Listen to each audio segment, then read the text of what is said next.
안녕하세요. 저는 얼마 전 남편과 이혼하고 아이 둘을 키우며 살고 있는 40대 싱글맘이에요.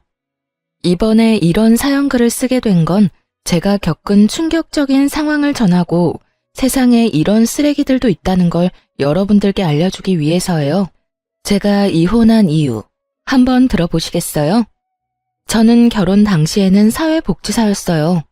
어릴 때부터 특정 직업에 애착을 가지는 타입은 아니어서 깊게 공부하는 스타일은 아니었어요.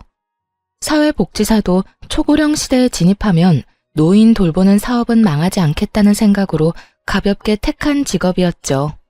결혼 후 취득한 요양보호사 자격증도 사회복지사를 하다 보니 요양보호사 자격증도 유용할 것 같아서 취득한 거였어요.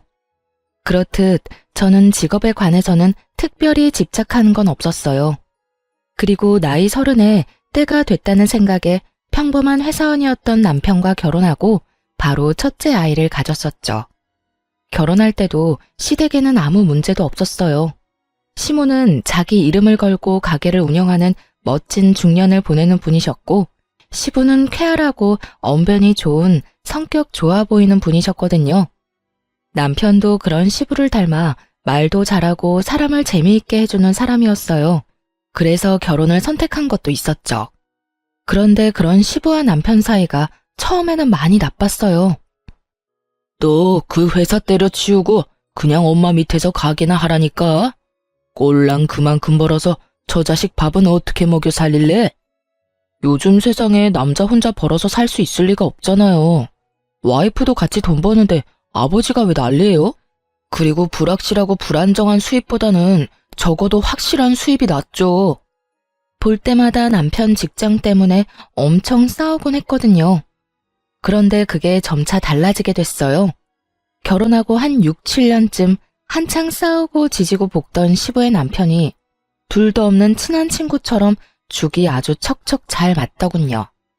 게다가 시부 말이라면 꿈뻑 죽는 남편을 보면 이제야 철이 좀 들었나 싶은 마음 반, 그래도 이건 좀 너무 과한 거 아닌가 하는 마음 반이었어요. 시부의 부탁을 뭐든 들어주려는 것이 나쁜 건 아닌데 그게 남편의 일이 아니라 저의 일이 되어버리는 건 기분이 퍽이나 나쁘더군요. 가게를 열심히 꾸려가던 시모가 너무 아팠던 적이 있었어요. 몸 상태가 너무 좋지 않아서 여러 병원을 찾다가 결국 큰 병원에서 해본 검사에서 혈액암이 발견됐죠. 시모는 입원하게 됐지만 급격히 쇠약해지는 바람에 간병을 할 사람이 필요하게 됐어요. 며느라가 네가 네 시어머니 좀 모셔라. 시부가 다짜고짜 그 말부터 툭 꺼내더군요. 상의가 아니라 통보였죠. 그게 얼마나 기분 나쁜 일인지 다들 아실 거예요. 저는 기분이 상했지만 일단 감정을 다스리고 시부에게 되물었죠. 아버님, 저도 할 일이 많은데 차라리 전문 간병인을 쓰는 게 어떨까요? 간병인은 돈 많이 들잖아. 그 돈 들이느니 네가 하는 게 낫지. 어차피 너도 그 뭐냐, 간병하는 거 자격증 있다고 하지 않았어? 요양보호사 자격증은 있지만 저는 따로 직장이 있잖아요. 지금 일하면서 살림하며 애 보는 것도 힘든데 이 상황에 어머님까지 모시면 너무 힘들어서 아무것도 제대로 못해요. 돈이 많이 든다는 이유로 간병인을 안 쓰겠다는 말에 기도 안 찼죠. 그럼 저는 무보수로 부려먹어도 되는 노동력인가요? 솔직히 남편이 돈이나 많이 벌어왔으면 저도 이런 고민할 거 없이 일 그만두고 시모 케어하러 갔겠죠. 하지만 지금 저희 상황에 저까지 일을 그만두는 건 너무 무모한 행동이었어요. 그래서 저는 멀뚱하게 서 있는 남편에게 계속 눈치를 주고 있었어요. 그런데 남편이 뜬금없이 저한테 그런 말을 하더라고요. 여보, 모르는 사람한테 우리 엄마 맡기느니 그냥 당신이 봐주면 안 돼? 아버지 하는 말씀도 다 맞는 거고 솔직히 간병인 믿음직스럽지도 못한데 차라리 그런 사람에게 돈 주고 맡기느니 당신한테 맡기는 게 낫지. 당신 진짜 진심으로 그런 말 하는 거야? 나 일 그만두면 지금 당장 나가는 돈 다 펑크야. 모아놓은 돈도 많이 없는데 무슨? 엄마한테 이야기해서 일단 보험금 나오는 걸로 당신 월급만큼 달라고 하면 되지. 당신이 간병해주는데 그런 것도 못 해주겠어? 시모와 전혀 상의되지 않은 듯한 말투에 저는 걱정부터 앞서기 시작했어요. 두 사람 하는 걸 보니 제가 하겠다고 말하기 전에는 집에도 안 보내줄 것 같더라고요. 돈 문제만 해결되면 시모 돌보는 거야 일하는 거라고 생각하고 하면 되기는 한데 이럴 때는 남편이 외동인 게 정말 원망스럽더라고요. 결국 시부 말에 동조한 남편 때문에 저는 떠밀리듯 억지로 시모 병간호를 맡게 됐어요. 진짜 일하는 것처럼 오전부터 오후까지 일하고 저녁에는 집에 와서 애들 보고 살림하고 그렇게 하기로 결정했죠. 정말 싫은 일이 될 거라는 제 예상과는 다르게 생각보다 의미 있는 시간이 되었어요. 병간호하는 첫날 시모가 제게 그러더군요. 아가, 너 혹시 내 가게에서 일할 생각은 없니? 어머님 가게요? 제가 어머님만큼 요리를 잘하는 것도 아닌데 어떻게 거기서 일을 해요? 요리를 하는 게 아니라 운영을 하는 거지. 요리는 주방장한테 맡겨놓고 너는 가게를 굴리는 거야. 내가 이렇게 되고 나니 생각보다 내 가게에 애착이 많았다는 걸 느꼈어. 그걸 모르는 사람들에게 주느니 너한테 맡기고 싶은데 생각 있으면 배워보련? 정말 뜬금없는 제안이었지만 흥미는 생기더군요. 어차피 지금 있는 직업에 커다란 사명감이 있는 것도 아니었고 가게를 물려준다는 말까지 들으니 없던 흥미도 생길 수밖에 없더군요. 그렇게 그 다음 날부터 시모의 병수발을 들면서 시모 가게 일을 배우기 시작했어요. 시모 병원 입원 몇 달 전부터 시부가 가게를 운영하고 있었는데 매번 적자라 시모가 신경을 많이 쓰고 있다고 하더라고요. 그렇게 가게 운영에서부터 레시피까지 상세하게 저한테 알려주셨어요. 그래서 병수발 드는 내내 그리 힘들거나 지루하지도 않았죠. 그렇게 시간이 지나고 시모의 이식 날짜가 잡혔어요. 조혈모 세포 이식이었는데 천운인지 이식센터에 시모와 맞는 공여자의 골수가 있었던 거죠. 그렇게 날짜가 잡히니 시모가 제게 그러더군요. 수술하는 도중에 내가 어떻게 될지 모르니까 가게 명의부터 너한테 옮기는 작업부터 하자. 지금 어차피 점심시간 끝나면 크게 할 일 없으니까 우리 집 가서 화장대 제일 아래쪽 서랍 깊숙이 넣어둔 서류를 좀 들고 와줘. 제가 어머님네 안방에는 안 들어가 봐서 잘 모르는데 그러면 제가 들어가서 화상통화 연결할게요. 어디쯤 있는지 어머님이 좀 알려주세요. 그렇게 이야기를 하고 저는 시댁으로 갔죠. 시댁 안으로 들어가니 생각보다는 정리가 되어 있었어요. 시부 혼자 있으니 어지러워져 있을 거라 생각했는데 예상외로 깔끔해서 시부 성격이 깔끔한가 보다 했죠. 그렇게 안방에 들어가서 화상통화를 연결했죠. 시모가 알려준 대로 화장대를 열고 서류를 꺼내려고 보니 여러 서류가 있더라고요.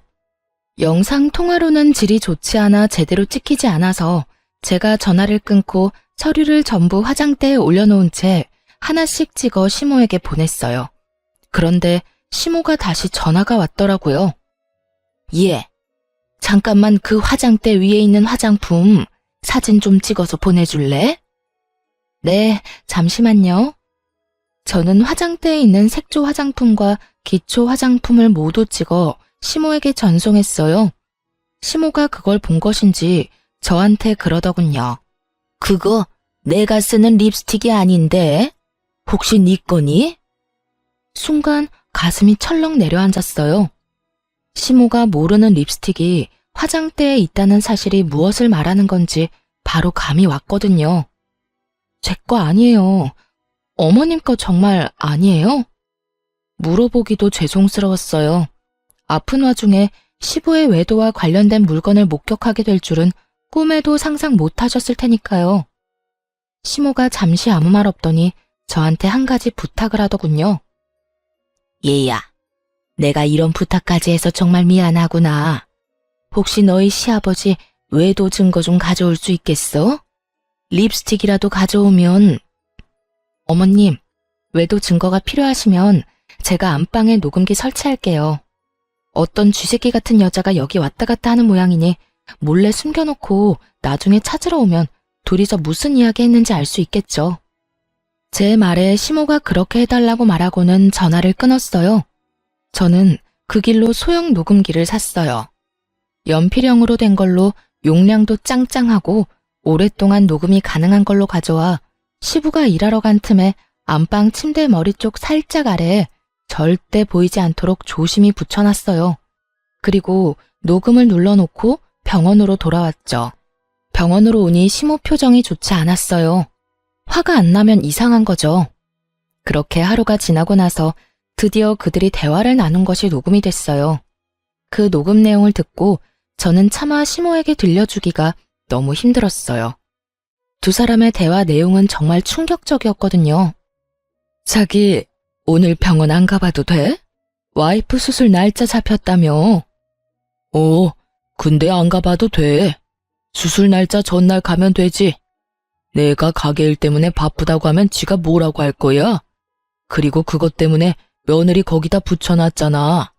그러니까 괜찮아. 당신이랑 같이 있는 시간이 더 소중하지. 정말 내가 더 소중한 거 맞아? 그런데 왜 그 여자랑 이혼을 안 해? 얼른 이혼하고 한몫 떼어준다며. 내가 가만히 생각해보니까 이혼하는 것보다는 와이프 죽는 거 기다리는 게 더 낫겠더라고. 그 여자 골골대는 거 보니 심상치 않아. 진짜 곧 죽는데도 믿을 수 있을 만큼 몸이 약해졌다니까. 그 여자 죽으면 그 유산이 다 어디로 가겠어? 바로 나랑 내 아들한테 오는 거지. 그걸로 떵떵거리며 살고 너도 내 여자로 남들한테 소개도 할 수 있고 일석이조잖아. 이걸 시모에게 들려줘도 되나 싶은 생각이 들었죠. 그렇지만 숨긴다 한들 이미 시모가 없는 집에 다른 여자의 립스틱이 놓인 걸 봐버렸으니 혹여나 그걸로 스트레스 받느니 받아들이고 정리할 시간을 주는 게 낫다고 생각했어요. 제가 그 녹음기를 시모에게 들려주자 시모 얼굴이 급속도로 일그러지더군요. 화가 안 나면 이상한 거죠. 이 정신 나간 것들이 아픈 환자를 두고 고사를 지내? 죽으라고? 어림도 없지. 내가 혼자 죽을 것 같아? 두 연놈들 바지가랑이라도 붙잡아서 똑같이 죽고 싶도록 만들어줄 거야. 시모가 그렇게 말하고 처음으로 한 일은 뜬금없는 가게 명의 이전이었어요. 시모 명의의 가게는 이제 제 것이 된 거죠. 가게는 2층짜리 건물의 1층에 있었는데 2층에는 시부모가 살고 있었어요. 그 건물은 시모 소유의 건물이었고요. 시모는 무남동녀 외동딸이었는데 외조부님이 열심히 평생 모은 재산을 외동딸에게 다 물려주고 떠나셨다고 해요. 그걸 시모가 두 손에 꽉 쥐고 있었고요. 그리고 그 사실을 알고 있는 시부는 이참에 시모가 죽기를 노리고 있던 거고요. 시모가 제게 가게 명의를 이전해준 날 저녁에 저는 집에 와서 애들을 보고 있었어요. 그런데 저녁 늦게 시부가 저희 집을 찾아왔더군요. 야, 네가 녹음기 설치했지? 우리 집에 들어갈 사람이 너 말고 없잖아. 저는 침착하게 시부 말에 대응했어요. 녹음기 설치는 어머님이 하라고 해서 한 거예요. 제가 설마 어머님 말씀을 거부하리라고 생각하시는 건 아니죠? 아니, 그런 일이 있으면 나한테 연락부터 해야 하는 거 아니야? 인간적으로 어떻게 말도 없이 녹음을 할 수가 있냐고. 그리고 그걸 왜 와이프한테 갖다 준 거야? 이거 다 사생활 침해인 거 몰라? 집주인의 허락받고 들어간 건 사생활 침해 아니고요. 어머님이 화장대에 놓인 상간녀 립스틱 보고 외도 정황 발견하신 거고요. 그걸 저한테 증거 찾아오라고 하셨거든요. 전 어머님 부탁 들어준 죄밖에 없는걸요. 그리고 애초에 어머님한테 들킨다는 생각은 전혀 해본 적 없으세요? 아버님이 저한테 와서 이렇게 화내실 건 아니죠. 그거야말로 누워서 자기 얼굴에 침 뱉는 거랑 다른 게 없는데 외도를 하신 것도 잘못을 하신 것도 전부 아버님이고 저는 어머님 말씀 다 들어드린 죄밖에 없으니 저한테 뭐라 하지 마시고 어머님한테 직접 이야기하세요. 또 가게 하나 받았다고 지금 기세등등한가 본데 그게 언제까지 갈 줄 알고 나한테 뻣뻣하게 굴어? 내가 시어머니 잘 돌보랬지 언제 스파이짓 하라고 했냐? 어? 가만 보니 스파이짓 해주고 가게 받았구만. 맞지? 어머님이 그 립스틱 발견하기 전에 시댁에 가서 가져오라는 게 등기부등본이었거든요. 그것 때문에 집에 들어갔다가 립스틱 발견한 거고요. 그리고 애초에 어머님 수발 들도록 시킨 것도 아버님이시잖아요. 그리고 가게 때문에 기세등등한 것도 아니고요. 아버님이 잘못했는데 여기 와서 화풀이 하시니 제가 드리는 말씀이잖아요. 제발 애먼데 성질 부리지 마세요. 시부가 씩씩대며 뭐라 하고 싶은 모양이었지만 그걸로 화내봤자 자기만 나쁜 놈인 거잖아요. 그러니까 왜 외도를 해서 이런 일을 만드냐고요. 결국 한마디도 지지 않는 저를 보며 진절머리가 난다는 듯 고개를 절레절레 흔들고는 나가면서 그러더군요. 너 언제까지 그렇게 기세등등한지 내가 지켜본다. 내가 말하는데 너 조만간 그 얼굴 다 벗겨질 거야. 네 주위에 무슨 일이 벌어지고 있는지도 모르는가 본데 너야말로 큰 코 다칠 거라고. 그때가 돼서도 그렇게 당당할 수 있는지 보자. 씩씩대며 그 말을 던져놓고 나가더군요. 그게 무슨 의미인지도 몰랐지만 일단 시부가 떠났다는 것만으로도 안도했어요. 그런데 그날 저녁 남편이 야근 때문에 뒤늦게 들어와서는 다짜고짜 저한테 화를 내더군요. 당신 왜 엄마랑 아빠 사이에 껴서 이런 일을 벌여? 지금 당신이 나한테 화를 낼 상황이야? 나를 위로해줘야지. 무슨 일인지 나한테 물어보고 내가 얼마나 놀랐는지 자기는 알고 지금 나한테 화내는 거야? 대충 아버지한테 들었어. 그러게 왜 중간에서 그런 일을 했냐고. 난 어머님이 시키는 대로 했을 뿐이야. 어머님이 이미 외도 정황 발견했고 그걸 확인하고 싶어 하는데 그러면 어떡해? 당신 같으면 어머님 앞에서 그냥 덮어놓고 사시죠 하고 말할 수 있겠어? 남이면 그럴 수 있지. 그런데 며느리 자식이 그런 말하면 어머님 심정이 어떻겠냐고. 몸 성한 사람도 분노를 주체하지 못할 일을 아픈 분이 겪고 있잖아. 그럼 내가 시키는 대로라도 해야 할 거 아니야. 그러면 최소한 아버지한테 물어는 봤어야지. 두 분 사이 틀어놓는 게 네 일은 아니잖아.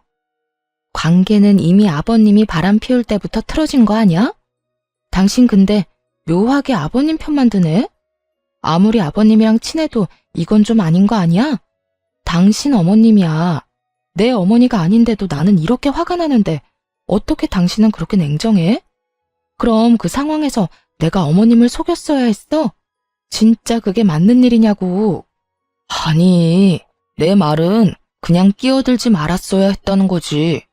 그런 일 있으면 나한테 이야기를 하던가. 그때는 그런 생각이 안 들었는데 지금은 당신한테 말 안 한 게 다행이라는 생각이 드네. 당신한테 말했으면 아버님한테 다 이야기했을 거 아니야. 그러면 아버님 외도 준 거 사라지고 어머님만 억울했겠지. 너는 그 녹음기에 무슨 내용이 들어있는지 듣기는 했어? 얼마나 더럽고 천박한 이야기들이 들어있었는데. 들었어, 다 들었어. 근데 그게 뭐? 그렇게 된 것도 아니고 그냥 계획인 거잖아. 터무니없는 현실성 없는 계획. 그거 가지고 사람 몰아가는 건 아니지. 순간 남편의 그 말에 수상함을 느꼈어요. 왜 이렇게 시부 편을 드는 거지? 기분이 묘하게 이상했어요. 그리고 가게 명의 변경한 거 그것도 아버지한테 돌려줘. 당신이 가질 게 아니잖아. 그 가게 명의가 어머님이야. 어머님이 나한테 주신 거고. 병수발 들러간 첫날에 나한테 그 가게 주고 싶으니 가게 일 배우라고 하셨거든? 당신 진짜 점점 이상해. 왜 그렇게 아버님 편만 들어? 왜? 너도 남자라서 바람 피운 남자의 마음이 이해가 가? 제가 그렇게 추궁하자 남편이 눈에 띄게 당황하더니 갑자기 옷방으로 들어가 버리더군요. 그런 거 아니야. 그냥 아버지한테 말 전해 들으니 상황이 딱해 보여서 그렇지. 그런 거 아니라고. 너무너무 수상한 남편 모습에 결국 저는 흥신소에 남편 뒷조사를 의뢰했어요. 그리고 남편이 좀 더 자유롭게 무슨 일이든 저지르기 쉽게 만들어줬어요. 아이들을 친정에 맡기고 저는 시모 병원에서 당분간 지내겠다고 말했죠. 시부가 다시 찾아올까봐 무서우니 시모 곁에 있겠다고요. 그랬더니 남편은 별말 없더군요. 사람을 붙여놓고 난 뒤에 아침마다 남편의 행선지에 대해 물었어요. 평일은 거의 대부분 남편 행선지와 조사한 사람의 행선지가 같더군요.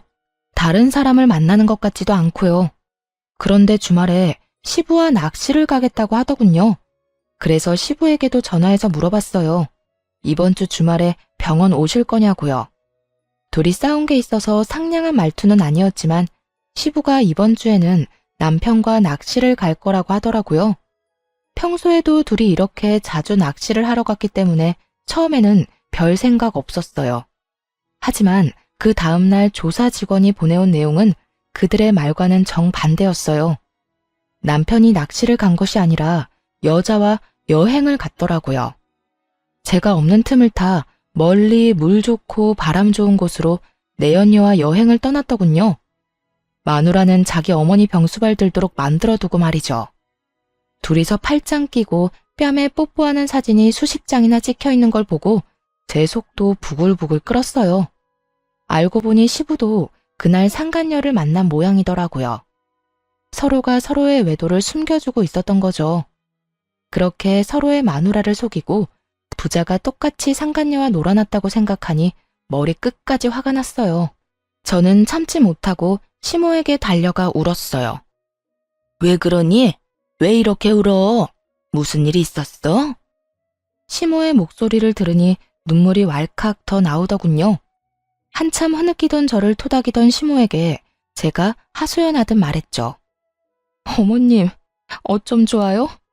그 사람도 바람 피는 것 같아요. 제 말에 시모의 토닥거림이 멈췄어요.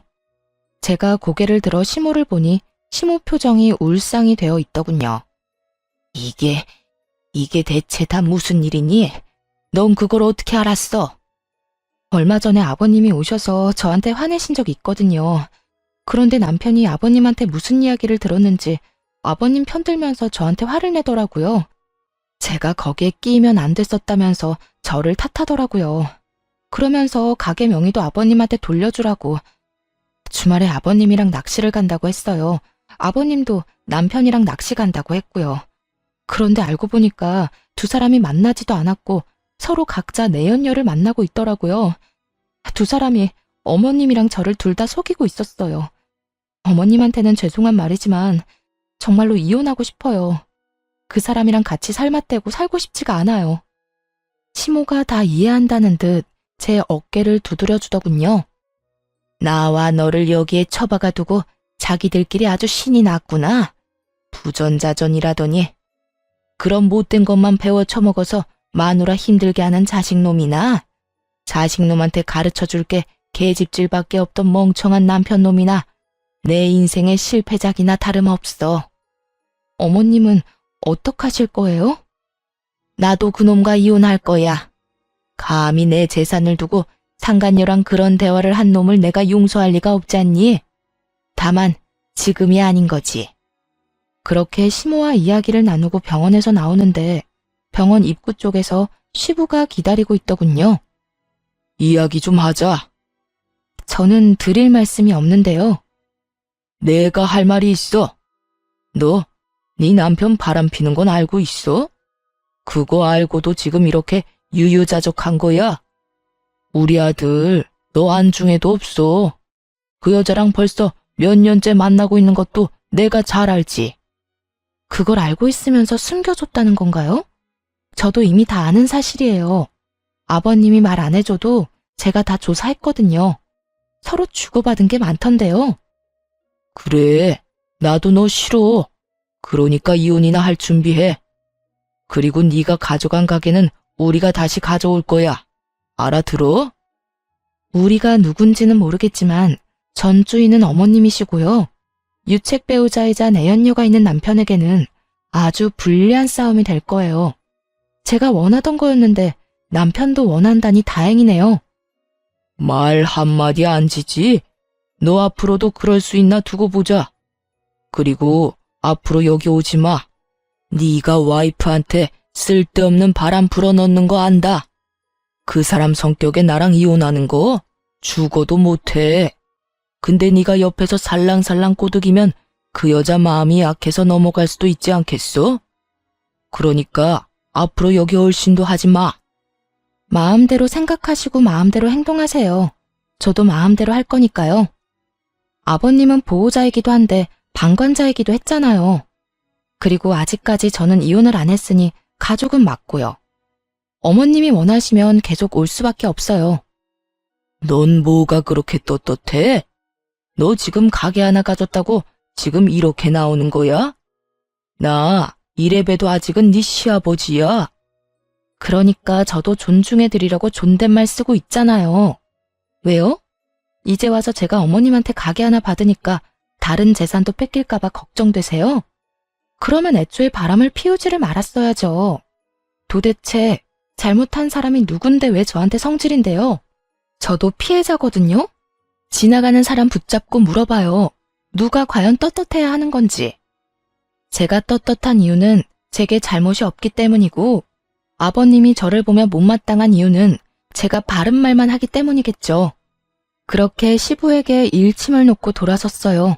시부와 싸워봤자 아무것도 해결되는 것도 없으니까요.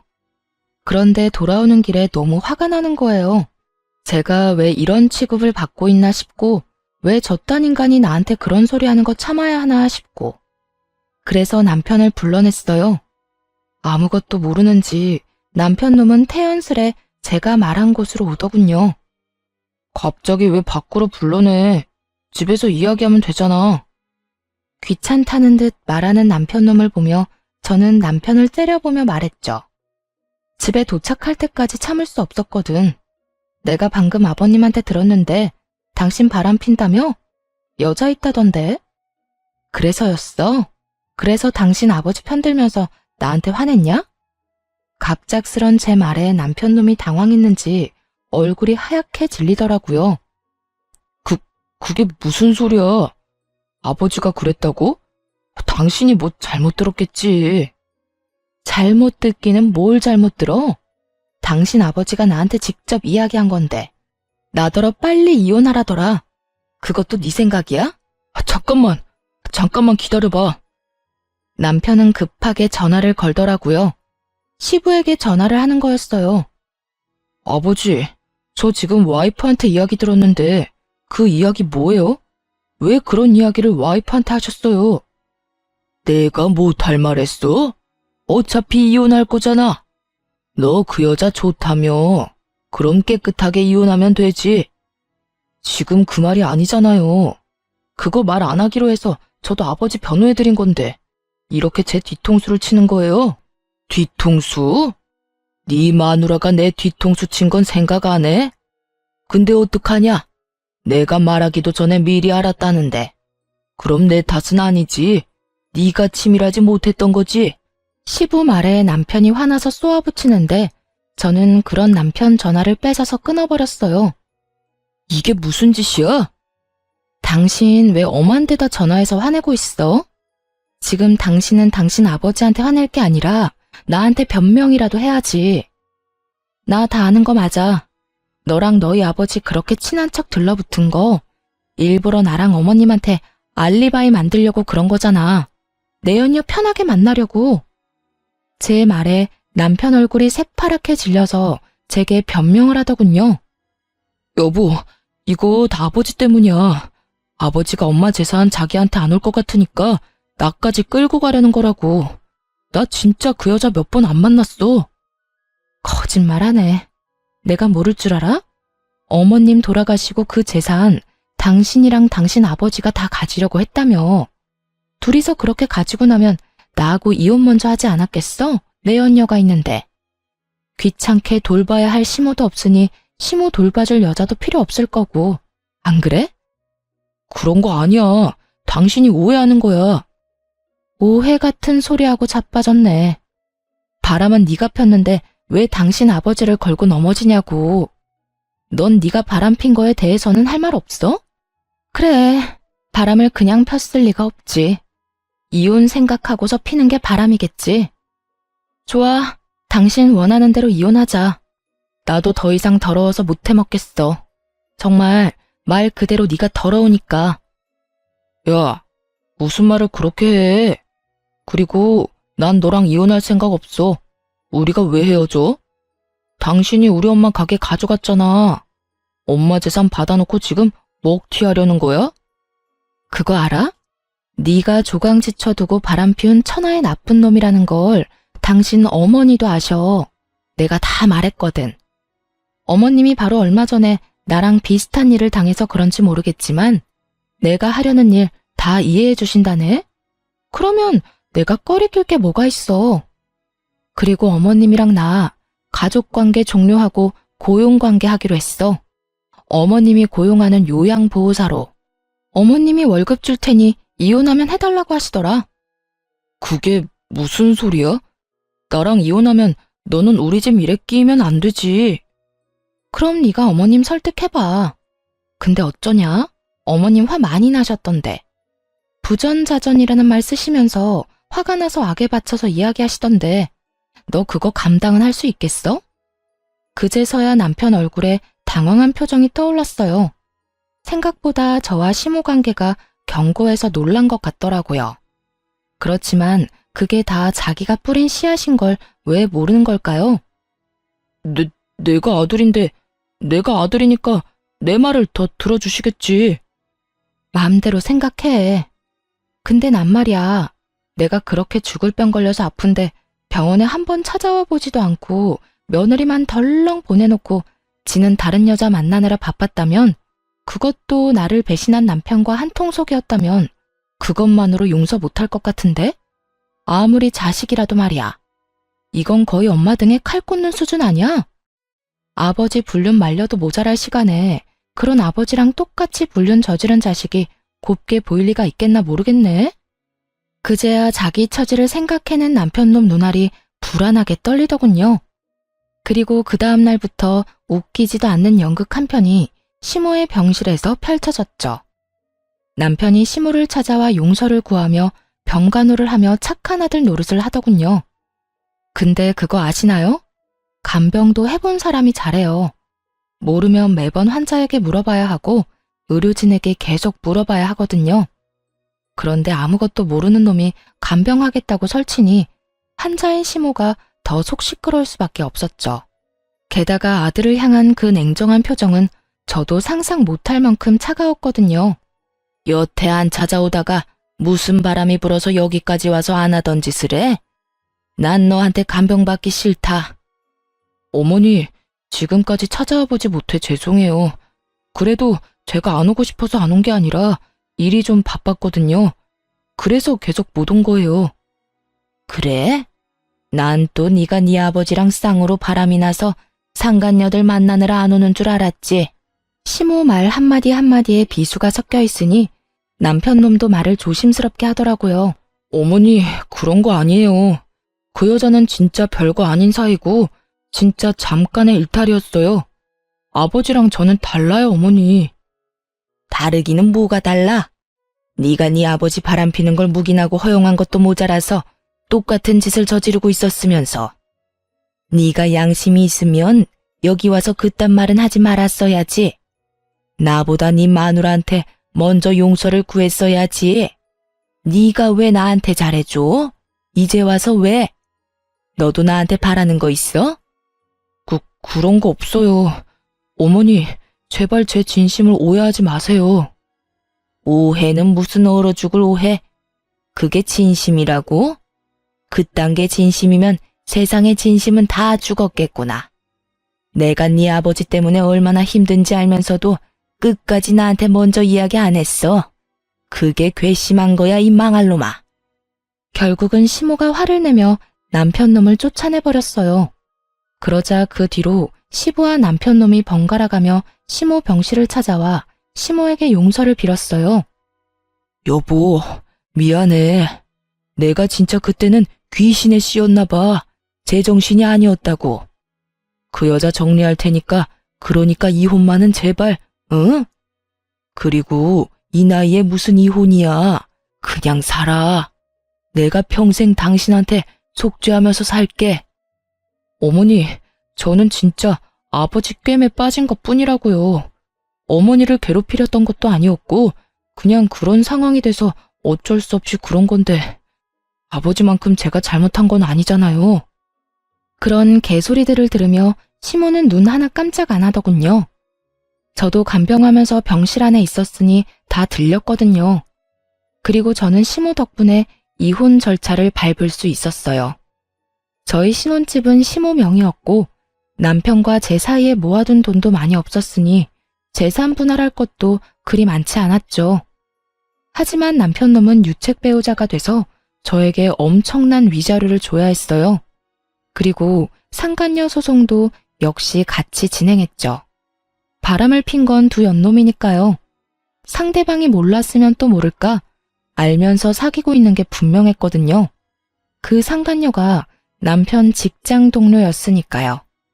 직장 동료들 다 불러서 결혼까지 했는데 남편이 결혼했다는 걸 모를 수가 없었으니 그 여자도 벌을 받는 게 당연하죠.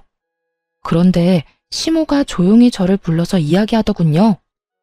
너 이혼할 때 애들 양육권이랑 친권은 무조건 가져와. 물론 가져올 생각이었고 가져왔지만 시모가 무슨 생각으로 가져가라는 말을 한지는 몰랐어요. 그런데 이혼이 법적으로 결정되고 나서야 저는 시모의 의도를 알게 됐어요. 시모가 이혼을 확인하자마자 본인의 재산을 손주들에게 증여를 해줬거든요. 가게가 있던 2층짜리 건물이랑 저희 신혼집이요. 그리고 평소처럼 용서를 빌려온 남편과 시부에게 시모가 말해줬어요. 내 가게, 건물, 그리고 너희 신혼집, 내 손주들 앞으로 증여했어. 너희처럼 여자 눈에 눈물 흘리도록 만든 놈들한테 내가 물려받은 거 단 하나도 줄 생각 없어. 여보, 도대체 왜 그런 짓을 했어? 지금 친권이 누구한테 가 있는데 당신 재산 저 며느리가 함부로 쓰기라도 하면 어쩔 거야? 함부로 써? 당신한테 맡겼으면 순식간에 사라졌겠지. 나 죽으라고 고사도 지내는 판에 그 부동산 돈으로 바꿔서 다른 여자 먹이고 재우고 입히는데 열심히 썼겠지. 그 꼴 보느니 손주들한테 주는 게 낫지. 억울한 표정의 시부에게 시모가 윽박질렀어요. 그런데 묘하게 남편 놈은 조용하더군요. 지금 이 상황에 그나마 시부보다는 유리한 게 남편 입장이었잖아요. 시모가 죽으면 유산이 자기한테로 올 가능성이 높아졌으니 긁어 부스럼 만들고 싶지 않은지 숨도 안 쉬고 조용히 있더라고요. 그런 남편놈에게 저도 선물 하나 던져줬어요. 남편 상간녀가 남편이랑 같은 직장이니 찾아가서 친절하게 어떻게 된 과정인지 다 알려줬거든요. 저희 이혼하고 이미 남남됐으니까 알려줄게요. 저희 신혼집 명의가 시어머니 앞으로 되어 있었거든요. 그런데 이혼하자마자 어머님이 저희 아들들한테 증여를 했어요. 그러니까 그 남자 아무것도 없는 개털이에요. 집에서 곧 나가야 할 거고 위자료도 나한테 줘야 하고 매달 양육비도 보내야 하죠. 아, 그리고 당신도 상간녀 소장 받게 될 거예요. 그러면 나는 그 위자료도 받게 되겠지만 당신은 당신 스스로 돈을 내야 할 거예요. 그 남자 정말 아무것도 없으니까. 그래도 사랑만 있으면 되죠? 잘 만나요.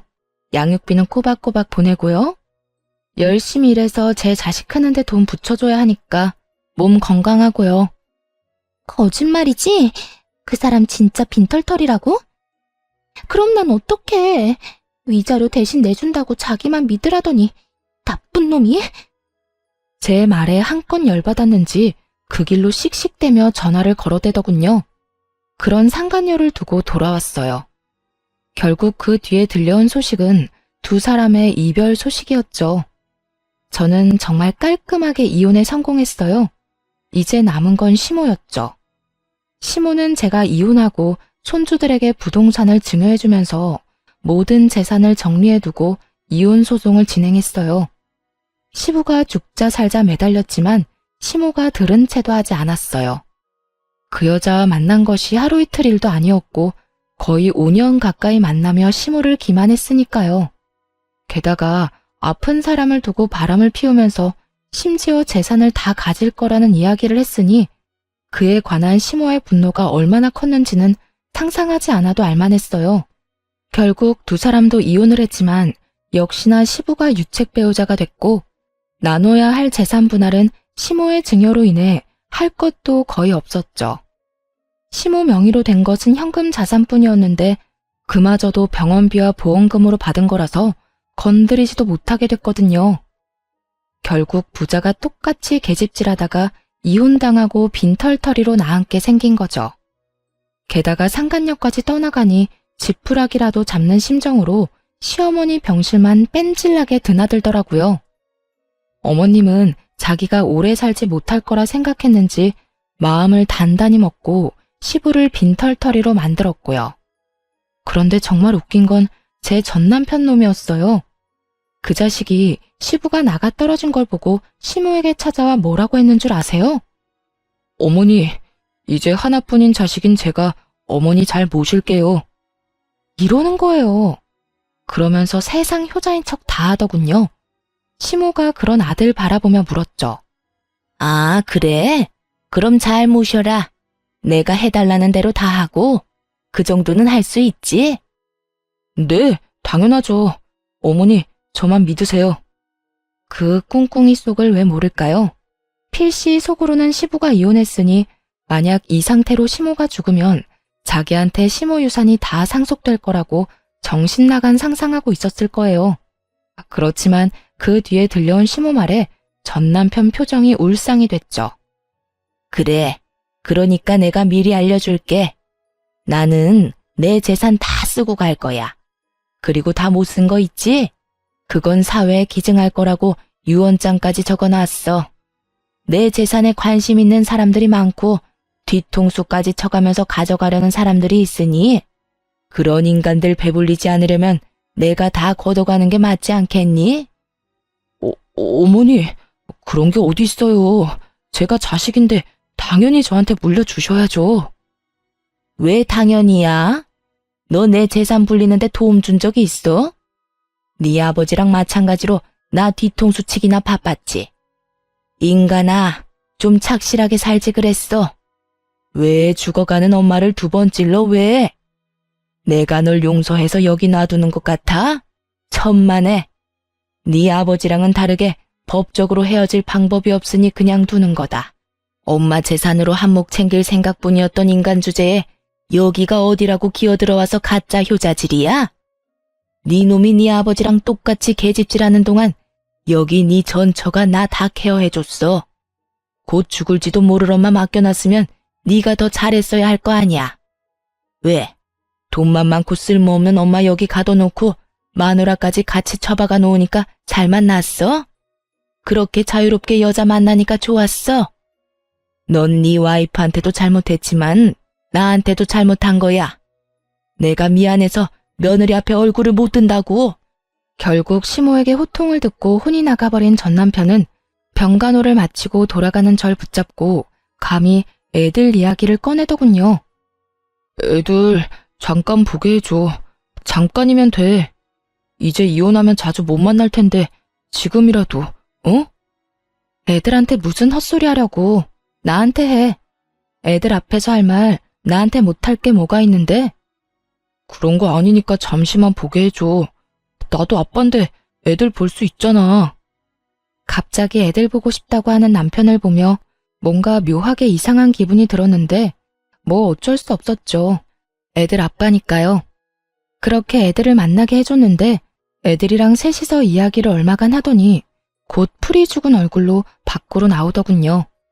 전 남편 돌아가고 애들한테 물었어요. 그랬더니 첫째가 말해줬어요.